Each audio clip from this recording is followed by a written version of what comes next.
এখানে নিয়ে আসলো, কিভাবে বোঝাবো তোদের কেন এসেছি, কিসের টানে? সেই উত্তর হয়তো আমার কাছেও ঠিক নেই, শুধু মনে হলো শিকড়টা বোধহয় এখানেই রয়ে গেছে। ভাই তুই বিদেশ যায় কি খাইছিস নাকি? দার্শনিকের মতো কথা কইতেছস। আচ্ছা দোস্ত, আগে ওকে নিয়ে যাই, তুই রেস্ট টেস্ট কর, তারপরে না একসাথে বসে সুন্দর কি হয়েছে। আচ্ছা শোন, তোর যদি তোদের কানের 12টা বাজাতে চাস আমি তো না করতে পারি না। চল তাহলে আমার বাসায়।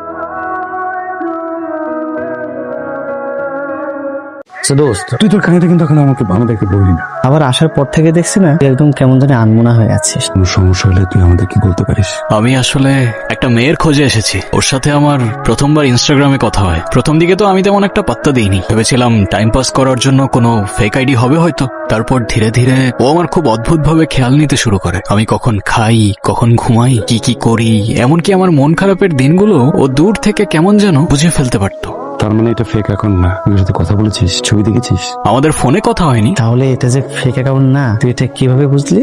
সবকিছু চোখে দেখতে হয় না, কানে শুনতে হয় না, কিছু কিছু সত্য অনুভব করা যায়। আর আমার সাথে 3 বছর টেক্সট হয়েছে, আমি বুঝবো না রিয়েল না ফেক? চেহারা দেখেছিস? না, ওর প্রোফাইলে সবসময় একটা নদীর পাড়ের ছবি দেওয়া থাকতো, ওইটা যে ওর তোলা সেটা আমি বুঝতে পেরেছি। ছবিটা যে ও তুলেছে সেটাও তুই বুঝে ফেলেছিস? ওর অ্যাকাউন্টের নাম হচ্ছে অচিনপুরের কন্যা। এই কন্যা দেখে তুই বুঝে ফেলি ওটা মেয়ে? কেমন হবে না হবে তুই এটা কিভাবে বুঝলি? বুঝবো না কেন?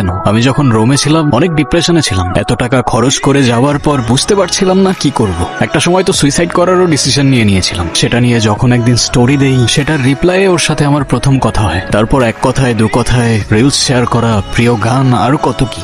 এভাবেই বন্ধুত্ব, আর তারপর কেটে যায় 3টা বছর। তুই কখনো ছবি দেখতে চাস না? না, কিন্তু ওর প্রোফাইলেও একবার একটা ছবি দিয়েছিল, যেখানে ওর পুরো ফেস তো দেখা যায় না, কিন্তু এক সাইডে চুলে ঢাকা ফেস দেখা যায়। এই যে। আরে বাবা, মাশাআল্লাহ, একটা আননোন আইডি, কোনো চোখে দেখিসনি, তোরে কথা বলিসনি, এখন তুই মেয়েটাকে কিভাবে খুঁজবি বলতো? দোস্ত আইডিটা কি অ্যাক্টিভ আছে? 15 দিন হয়েও অনলাইনে আসে না। তারপর 1 দিন 2 দিন অপেক্ষা করতে করতে যখন অনেক দিন কেটে যায়, তখন বুঝলাম আমাকেই কিছু একটা করতে হবে। তার মানে তুই আমাদের জন্য দেশে আসিসনি? আরে বাবা, তোদের জন্যও আসছি, এখন তোরা আমাকে হেল্প করবি কিনা সেইটা বল। অবশ্যই পারবো। তাহলে চল এখনই বের হয়ে ওকে খুঁজতে শুরু করি।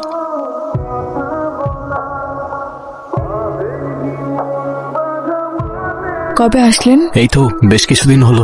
গ্রামের অলি গলি, রাস্তাঘাট, তোমার কলেজে, কোথায় কোথায় খুঁজি নাই তোমাকে আমি। আপনি এখানে এসে কাজটা একদমই ঠিক করেননি।